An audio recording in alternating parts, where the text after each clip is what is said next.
Liberty Weekly Podcast is brought to you by Tom Wood's Liberty Classroom. Sick of losing arguments with your statist friends? Fear no more. Now you can vanquish your intellectual foes with courses taught by top libertarian professors.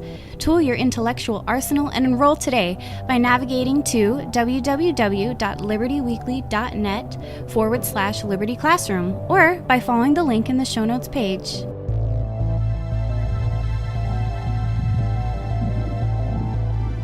There's sort of a Brazilian flavor to liberty that's not like the American or Western-centric flavor of liberty. I would say that Brazilians are more pragmatic, and so they would tend to value a little bit more than the U.S. the consequentialist approach rather than the deontological approach or the, let's say, the natural law approach or objectivist approach. So Brazilians tend to be a little bit more pragmatic in that sense. And I think then in Brazil, the consequentialist approach has a little bit more advantage to pursue that. So yeah, we need to localize the approaches. But of course, what we do at Mises Brazil, and we have been very successful, I would guess, for the time we've been around, is to use the Mises Institute as a benchmark and not try to reinvent things. And that is, I think, the main was the key for the success that we've had recently, to have the Mises Institute as a model. That's how I view the movement in Brazil. It's going very well. We have now, it's amazing. We have maybe 20 institutes or organized, organizations promoting liberty in Brazil, only Brazil. So it's amazing what's going on here. Of course, we're still small, but I think we're doing the right stuff here.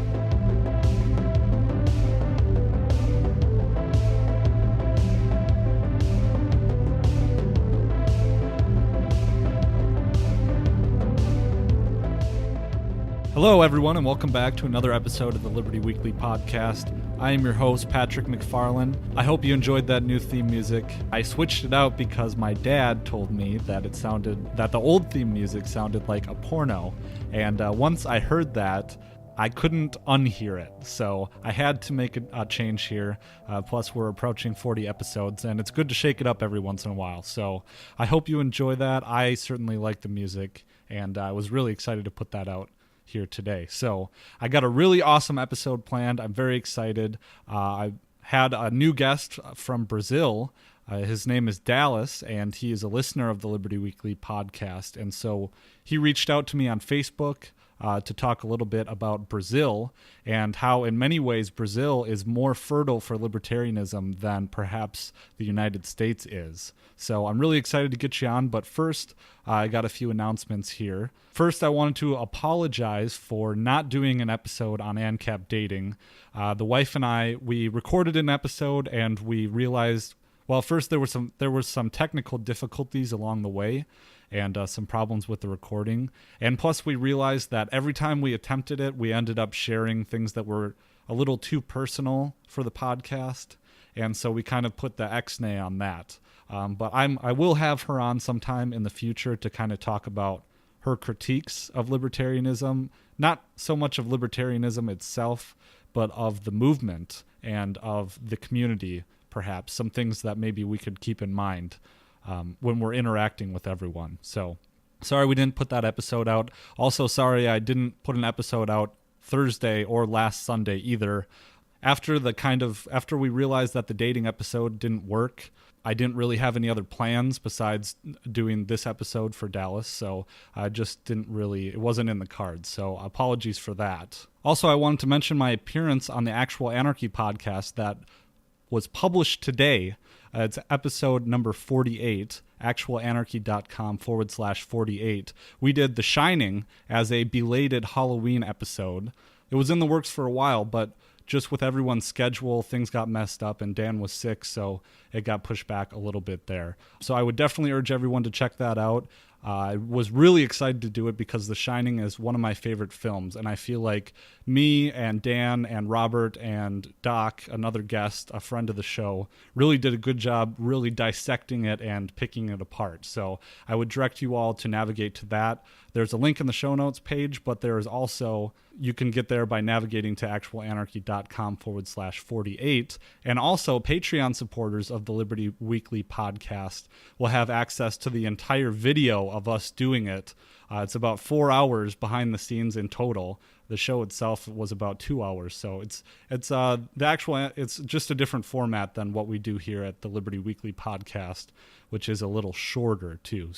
But I also wanted to give a shout out too to Mike C., who is a listener of this podcast. He was on with Actual Anarchy last week when they did Night of the Living Dead for their Halloween episode that was actually released before Halloween. But Mike C. is actually a listener of the Liberty Weekly podcast, and he found Actual Anarchy through us, and it was really super duper cool to hear that story from Dan about how a listener of this show was connecting with Actual Anarchy and got on with them. So super cool to hear that. It's one of the perks of doing this, and so shout out to you, Mike. I haven't listened to the episode in full, but I listened to the beginning of it, and pretty good stuff, man. So thanks, Mike, for listening to this show, and also props for connecting with Daniel at their show. That's so cool. That's why I do this. So there you go. I also wanted to mention that I did get some extra Patreon support for a podcast editor, and I'm super duper grateful for that. But I just wanted to put it out on the table that I looked into it a little more, and I realized that it really would not in the long run save me time. And so that the Patreon support is going to good use. Like, we have $14 a month of support coming from our listeners, and it just about covers the monthly cost of the podcast hosting service with Libsyn. So I'm super duper grateful for the support that we can get, but I would also urge any listeners to consider supporting us on Patreon in exchange for a lot of extras that I post regularly. So would really appreciate that. If we could get it to 20, it would cover our podcast hosting, and that would be super duper awesome. We'd be in the black, so that'd be pretty cool. This week's guest, Dallas, really excited to have him on. There was a problem with his internet connection, so we didn't get to do a Skype interview, but he recorded, I sent him some questions, and he recorded his answers to the questions as a part of the show. So I'm going to throw his audio on in just a second here. But I wanted to say that I have another international guest planned to interview next week. He's a European law student, and as a fellow law student, I'm excited to tear into that and see what he thinks with a European perspective. So that'll be really, really interesting. So, without further ado, though, I'm going to throw on the audio that Dallas sent me, and I really hope that you guys enjoy it. It's a great episode. So thanks a lot, Dallas. I'll chime in towards the end, but here you go. My name is Dallas Ferraz. Yes, Dallas, just like the American city. It's not a coincidence. It's not a story worth looking into as well. But anyways, I'm 27 years old. I'm a Brazilian engineer, and in 2014 I had the chance to spend 1 year abroad in America. So I've lived for 8 months in Michigan, Kalamazoo, and I've studied there as an exchange student in the industrial engineering school for roughly 8 months, as I said. And then after that, I've had a chance to do a summer internship at MIT at the Logistics and Transportation Laboratory. Other than that, I've recently started a startup company, like a technology startup company in Brazil, which didn't work well in the end, and I had to close the doors. But that's another story. And that's pretty much it. I've met Patrick and the podcast when I was looking into BitChute. I didn't even know he held a podcast back then. I was looking for anarcho-capitalists and libertarian podcasts and channels and whatnot, and I stumbled across this podcast. And then Patrick asked me to participate in one of the episodes to explain a little bit further about my country and what is so unique about it, and what is the place of liberty and libertarian thought in Brazil in recent years. Because it seems like people think we speak Spanish as our native language, and samba, carnival, and soccer, right? Well, it's basically, I would say mostly you are correct, apart from the Spanish part, but yeah, we have a strong libertarian slash anarcho-capitalist movement taking place here right now, and it's pretty recent actually. I imagine that I would be asked to talk about the libertarian movement in Brazil, so I decided to talk a little bit about it and what are the representatives of the freedom libertarian movement here in Brazil. I might add that I'm not an Ancap for too long. I mean, I've been a classical liberal for all my adult life, which is not that much of a time span. But I would say I didn't consider myself an anarchist until maybe 2015. Yeah, I believe so. I had my libertarian minarchist phase that I believe everyone passes through, but that's pretty much it. I'm a full ANCAP now. I'm a radical libertarian, and it all began with the Instituto Mises Brasil, which is basically the Mises Institute here in Brazil. It was established in 2007, but I haven't heard of this. When I didn't hear about the institute until 2010 when I started looking for classes of economics. I was really bothered by the fact that everyone thought economics was something subjective and whatever way it works, and you know, like relativism applied to economics. And then I stumbled across a lot of YouTubers in Brazil which held a position quite radical for me back then. The first NCAP I saw online was Daniel Fraga. The guy doesn't make any videos for YouTube anymore. I'm quite sure he's rich with bitcoins because he said it's not worth it to make videos anymore for him. And he introduced me to the ideas of Rothbard and non-aggression principle, which was strange for me back then because I didn't think in ethical values whenever I thought of economics. I always thought about money and currency. And then after that, I found another channel. I don't remember the guy right now actually, but he was talking about Hayek and the concept of decentralized currency and how currency was something not official, not top down back then in the beginning of the history of humankind. And that blew my mind because I've always thought that wait a minute, how come currency cannot have like a seal of approval of a government? That doesn't make sense. So I was, even though I was a classical liberal, I still didn't think about a world without a ruler. I didn't notice back then that rules do not necessarily mean ruler, and it was the beginning of everything. I was lucky enough to have a family that was not a left-wing family, which is pretty common here in Brazil. And although they are conservatives, like Christians conservatives, but it was, I would say, 20 to 30% of families in Brazil are like mine. So I was a minority. Okay, any chances I had to become a full neocon, a Brazilian? Yes, believe me, we have those kinds of guys here in Brazil. We're blown away by the fact that I've met a guy talking about Rothbard and Hayek on the internet. But that was my story. You have to understand the background, the context of Brazil, which is a little bit bizarre because we started out as a Portuguese colony, not a Spanish one. And maybe most people in America do not know that. We don't speak Spanish, we speak Portuguese as a mother language and official language, precisely because Portugal used to rule Brazil. It gets a little bit confused because Portugal was under Spanish reign in Iberia. I don't know exactly when, but it was like they merged the crowns. It was one state only, but then after that, Portugal took independence and they started ruling on Brazil and imposed their language here. But why is that important? Because Brazil has a Catholic influence. It's very different from America, where the settlers are Protestants and people who went to the New World to try a new life with no rulers. And we didn't have any of that here.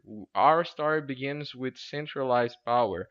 The Brazilian territory was divided by the king himself, and he named his friends to rule over the divisions he artificially drawn on the map.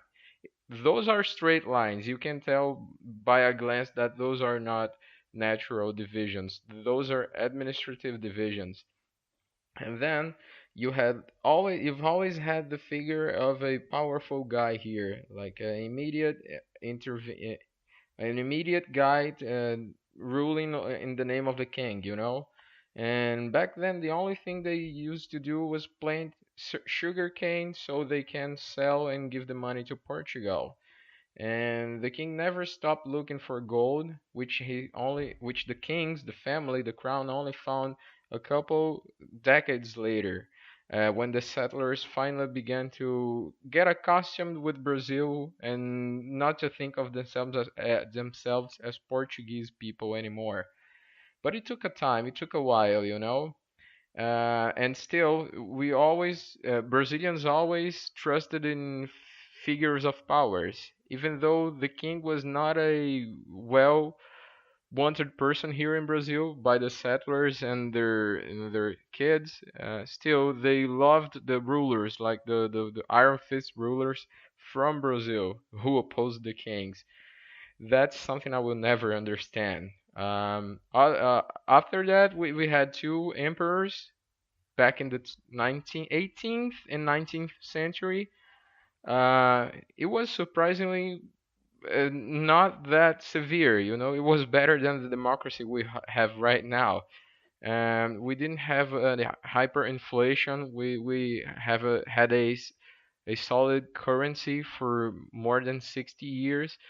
We even competed with the U.S. in the exportations worldwide.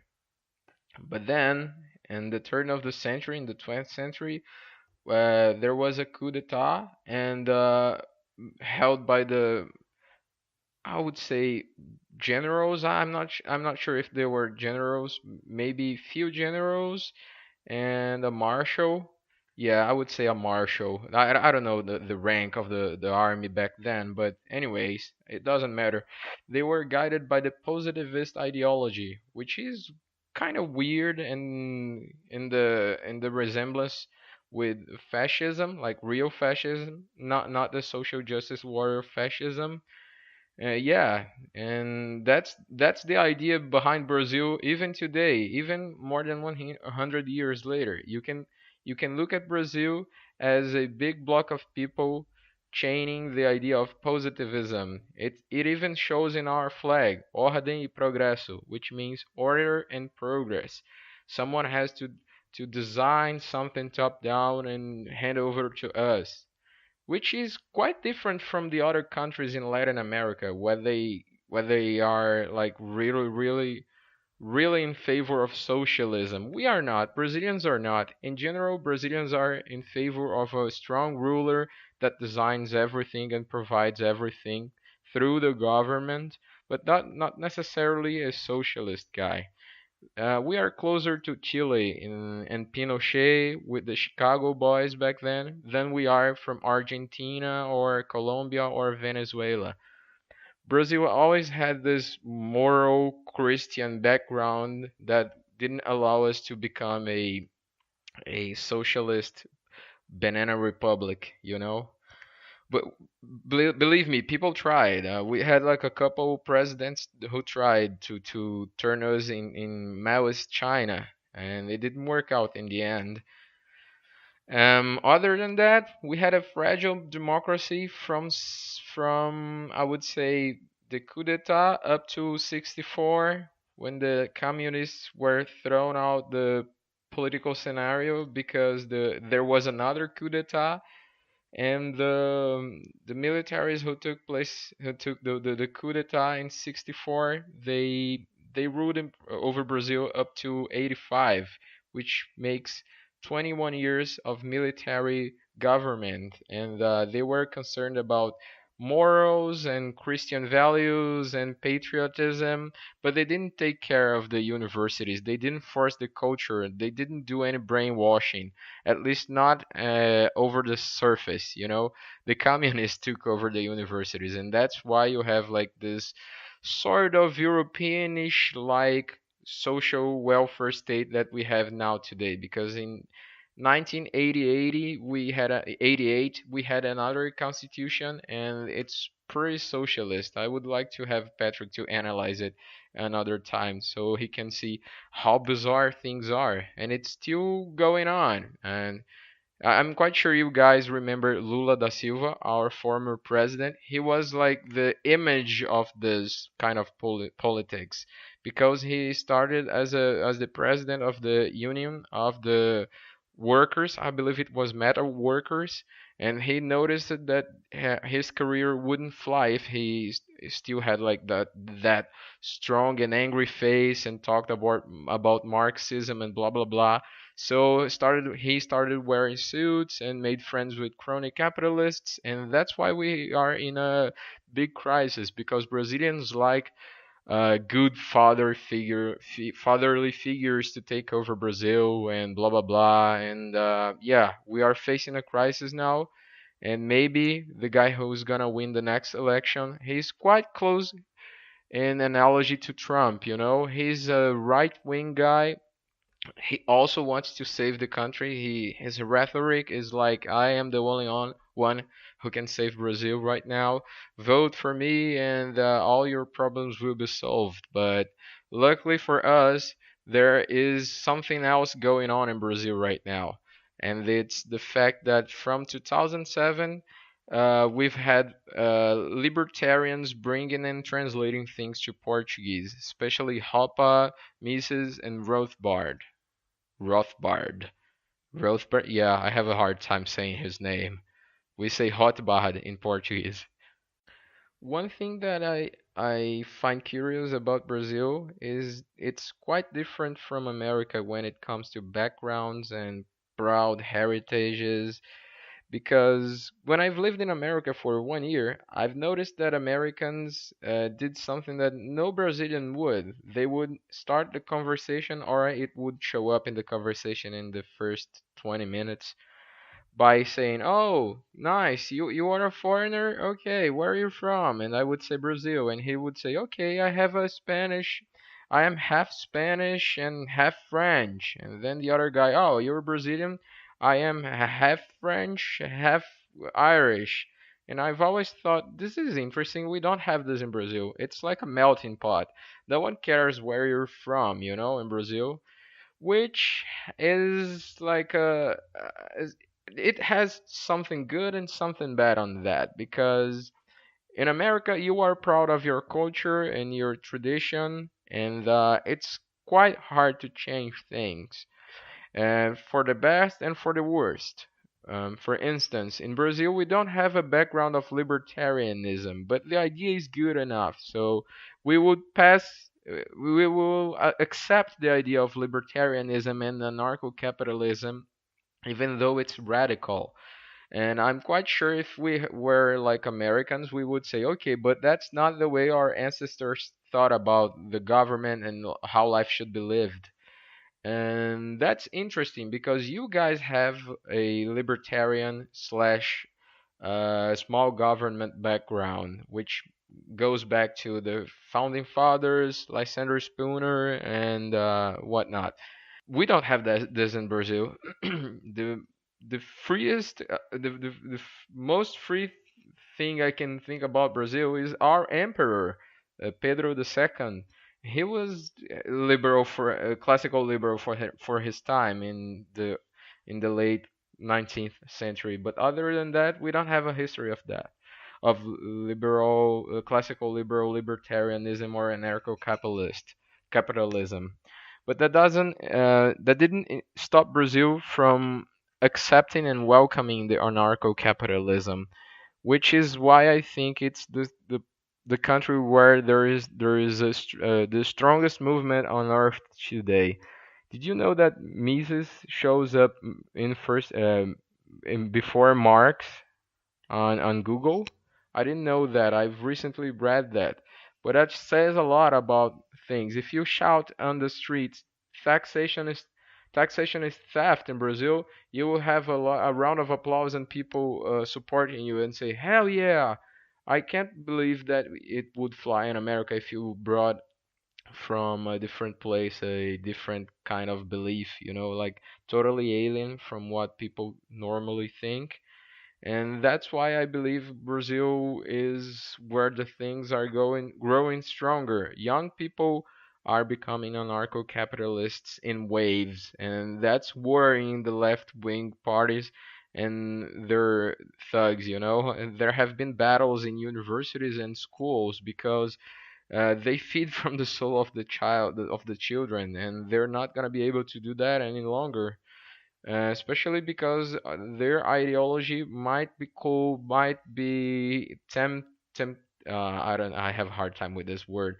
They might be like a bait for them because it's cool to wear red t-shirts with Che Guevara on that and cute girls, but in the end, the truth prevails, and I believe more and more people, more cool people, which I shall say, are adhering to the anarcho-capitalist slash libertarian movement.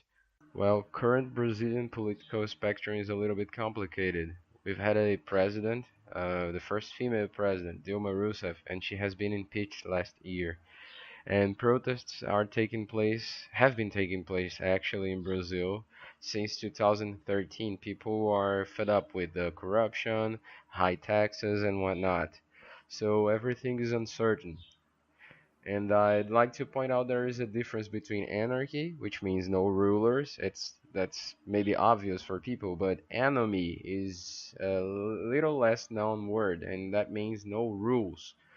Brazil has always been a place where anarchy runs amok, but everything is weird because people have a pet politician. So we are not an anarchist society, but an enemy society.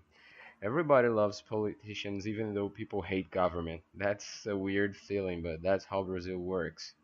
But anyways, anti-corruption movements and political platforms have gained momentum ever since in the political sphere. So I'm not sure if you guys are aware, but we've had a major corruption scandal with the federal state-run oil company Petrobras, which used to be one of the biggest companies in the world for the past maybe 20 years, but now it's a shrunk company because yeah, we had a corruption scandal involving the Workers' Party, Lula's party actually. And lots of politicians and crony capitalists are being prosecuted and jailed since 2014. Lula hasn't been in jail even though he has been prosecuted, and maybe he's gonna go to jail in a couple months, but it all scratched his image and politicians in general. So we don't have strong figures at the moment, maybe, but I would point out that Brazilian uh, panorama is like this at the moment. Um, I would say that we have a resemblance to the US in 2016 because we have a bunch of secondary figures like Bernie Sanders like figures and Chris Christie's and Mitt Romney's. They are well known people, but come on, we all know they would never get in office. I'd call them extras here in Brazil, but the difference being they are all traditional lefts, not that radical like Bernie Sanders, but I would say much more like Hillary Clinton and Obama. And they're not specifically adored by the population, but you know the types. They usually wear expensive suits, smile for everything, throw Keynesian one-liners that sound smart enough for people that are not educated in economy. And I would name them as Ciro Gomes, João Doria, and Marina Silva. Those are the three key characters. I would say that each one of them carry 5 to 10% of voters for next presidential election next year. But then we have a conservative right wing figure in Brazil, and his name is Jair Bolsonaro. And the conservative right in Brazil is analogous to the neocons, They are patriotics, borderline Christian fundamentalists, and they are for a big military machine. As I said, the name at the moment is Jair Bolsonaro, and he's hated by social justice warriors and leftists in general, even union leaders and people like them. But he's loved by the uneducated, conservative, poor, middle class, blue collar Brazilians, which, curiously enough, voted for Lula da Silva a couple years ago and for the welfare state alternative when it sounded more appealing. And all in all, Jair Bolsonaro is seen as the last resort to stop the left wing machine in Brazil and why not Latin America? Because people are afraid of Foro de São Paulo, which is something really spooky. You guys should check this out. I might talk about this later with you. But anyways, moving forward.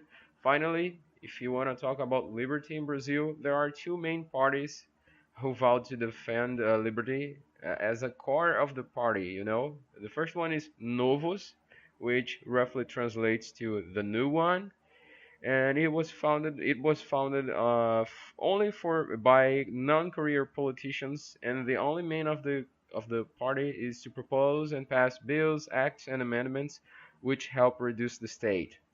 There is also another party which I would call Livres, which also translates roughly to the free ones, and it's not properly a party. It's a part of a decaying old party that has been took over by libertarians and anarcho-capitalists, and it's pretty much analogous to the Tea Party movement, and that's pretty much it. They work like novos.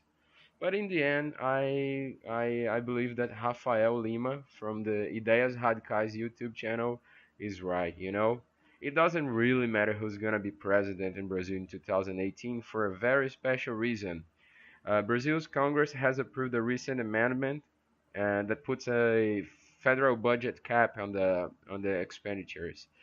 I'm not sure I'm using the correct technical terms, but it limits the amount of money the president can spend on everything. So there is not much money to play around with, and in this case, it doesn't really matter who's president. And as Ludwig von Mises would point out, only ideas can change the world, right? So in this case, I much more prefer to talk about the organizations that help spread the good word and fight the good fight in Brazil. I would point out those organizations. They're not in order of my favorite one to my least favorite one. They are not in any particular order. I'm just gonna talk about the most prominent ones, and I would point out Instituto Mises Brasil, which is analogous but not subject to the Mises Institute in America. It's just a counterpart. They publish books, white papers, they organize meetings and conferences, they teach courses, they publish essays, they publish news on social media and whatnot. And we also have the Instituto Rothbard, which you can pretty much guess it's the Rothbard Institute, and it has the same goals as the Mises Institute. They complement each other because they publish different materials. I feel like the Rothbard Institute publishes more technical explanations and philosophy and economy more than the Instituto Mises, which is more popular. We also have Estudantes pela Liberdade, which also translates roughly to Students for Liberty, even though it has the same status as the Instituto Mises. It's not subject to the Students for Liberty, but the goals are pretty much the same. They're putting up a good fight against communists, antifas, and socialists who took over universities and brainwashed young people here in universities in Brazil for the past, I don't know, 40 years maybe. Yeah. I can also point out two other movements which don't have counterparts in America. Maybe NRA, but since I don't know NRA much, I'm not gonna talk about it. Viva Brazil movement. It's a non-profit organization, and the main goal of this organization is to fight for gun ownership rights in Brazil. And also, which one? Oh, okay. I forgot and I had to write it down. Movimento Brasil Livre, MBL for short, which stands for the Free Brazil Movement. They are activists, and they are all about reducing bureaucracy, corruption, and increasing free market to a certain extent. I mean, I'm not a huge fan personally of them, but they're more like center-left, pro-market movement. Yeah. And that's pretty much it. I hope I have covered more things than I expected to in the beginning. Alrighty, so that pretty much does it for all the audio that we got in from Dallas. Thank you so much, Dallas. It's been a real pleasure working with you for this episode. I learned a lot through that audio, and I'm sure the audience did as well. I do think that Americans don't, or American Ancaps don't really realize that what is happening in Brazil and how much libertarianism is being accepted there, and I think that's super cool. So I really wanted to get a Brazilian on like Dallas to explain the scene down there, and I wanted to spread awareness amongst the American libertarian circles. And there's also a crap ton of Ancap libertarian Brazilian YouTubers, but they're all in Portuguese, so it doesn't really help Americans because I don't know a lot of Americans that know Portuguese. But I will still list all of the YouTubers that I've discovered in the show notes page. I know the audience, my audience, is international, so maybe some are from Brazil. So shout out to you if you're a Brazilian listener. Taxation is theft. So, so in closing here, I have two announcements to make. One is that we got a mention from James Corbett of the Corbett Report in his Questions for Corbett episode.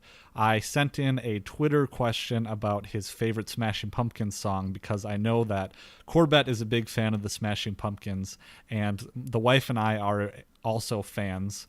Our first dance was to Stand Inside Your Love by the Smashing Pumpkins, and picking a favorite song is like picking your favorite child, as Corbett said. And I'm going to include the audio of what he said in our mention here.